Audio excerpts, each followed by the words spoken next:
Videos about Polygon, and we're looking at the interior and exterior angles of a polygon. Quick reminder, definition of polygon, it's just a many-sided figure. So we have 6 of them right here. Of course, we know what a triangle is. There are a lot of stuff in geometry is based on a triangle. And basically, we're going to take the knowledge of a triangle that we have and apply it to all these other polygons. But a 4-sided figure is called a quadrilateral. 5-sided is called a pentagon. Okay, a popular pentagon would be the one in Washington, D.C. So 5 sides. 6 sides would be called a hexagon. This is a very popular figure that has hexagon. This is a hexagon screw. You have a hexagon bolts. 7 sides is called heptagon. You don't see too many of those, but I thought this would be a good picture to help you remember heptagon. This is basically a pill thing that 7 days of the week, and that would represent a heptagon. And 8 sides is an octagon. A lot of people get confused with stop sign and think it's a hexagon, but a stop sign is actually an octagon. All right, so those are just some of the names of the polygons we're going to talk about.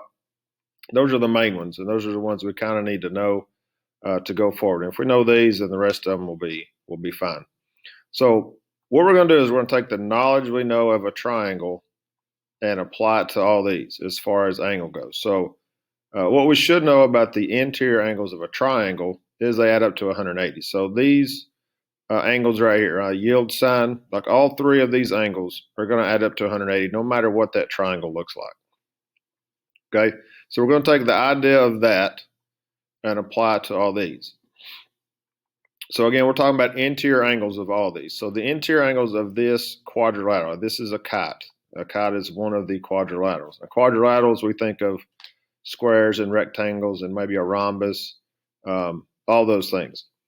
And we know that squares are 90 degrees and rectangles, all 4 of those are 90 degrees.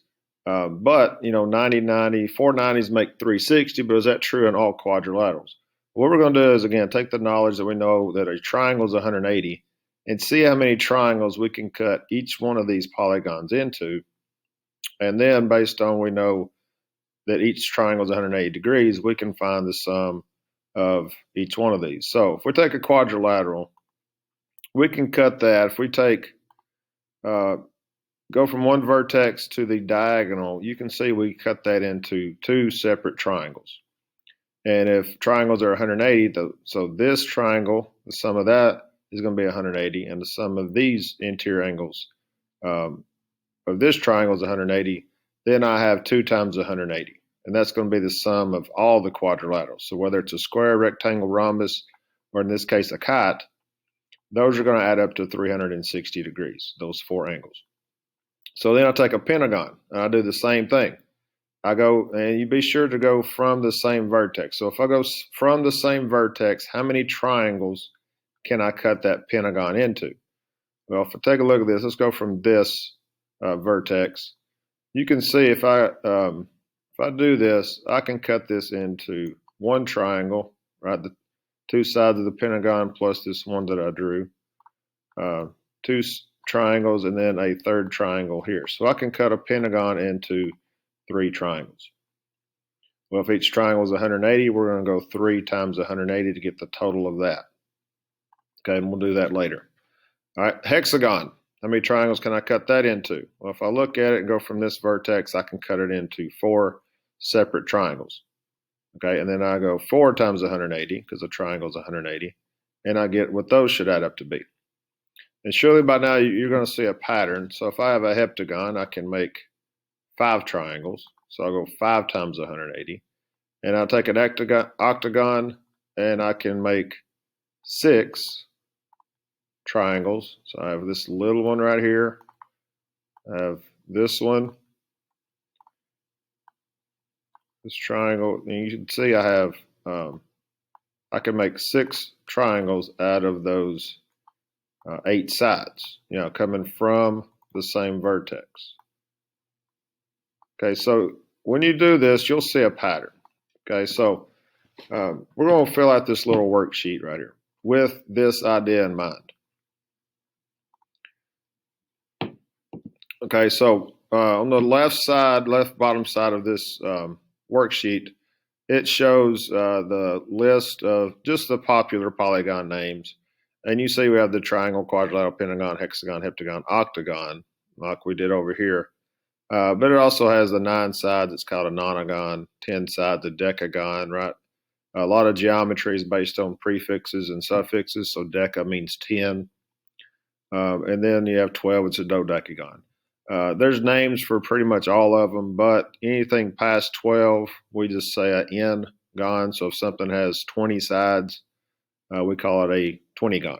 Okay, we're real sophisticated like that.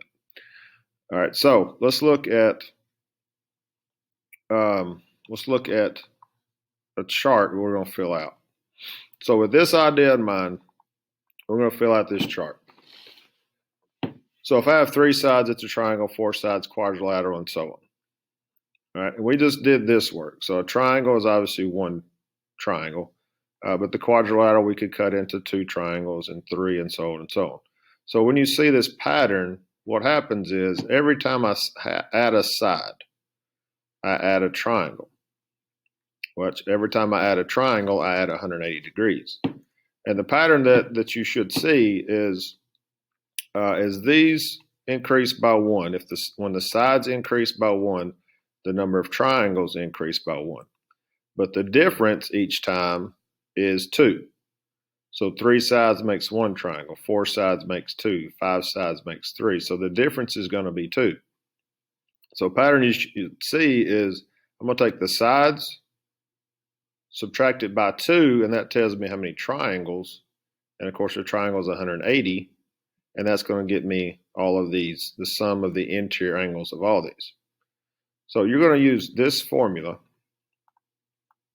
okay, which is on the worksheet. We'll go back and look at n minus 2. Again, n being the number of sides. We're going to use that a lot. N minus 2 tells you how many triangles I can cut that polygon into. And because we're talking about triangles, we're going to multiply that by 180. So if we do that to all these, here's what we get. So we're going to substitute 4 in for the quadrilateral, 4 minus 2 times 180. All right, so this should be the sum of the interior angles of each polygon. And again, if we have 9 sides, which is nonagon, we can fit 7 triangles in there. So 9 minus 2 times 180, that would give me that one. But these are just the popular ones. Okay. Now we go to, I fill out this this column right here. It talks about what is the measure of each interior angle. All right, we have what the sums have to be, what they have to add up to be. But what does each one have to be in a regular polygon? So let's look at the definition of regular. So regular, this is our worksheet that we have. Beside the names right here, we see right here, this is the definition of a regular polygon. Okay, so it says all the sides are equal to sides, and all the angles are equal. Okay, and right now we're talking about angles, but a regular polygon, all the sides are equal and all the angles are equal. All right, so let's use that idea to find this. So if all the angles have to add up to be 180, and they're all the same, so I'm going to go 180 divided by 3. All right, that's going to get me 60. So each angle in a regular triangle, and regular is the key word, make sure we're reading directions carefully. Each angle in a regular triangle is going to be 60 degrees, which would be equilateral. All right, we've discussed what that is. So if the sum of quadrilaterals has to be 360, and there's 4 of those, and they have to be the same, we're going to take 360 divided by 4.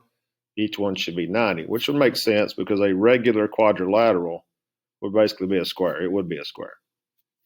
Okay, so here's your formula that you would come up with. This n minus 2 times 180 is this formula over here. Gets me what they have to add up to be.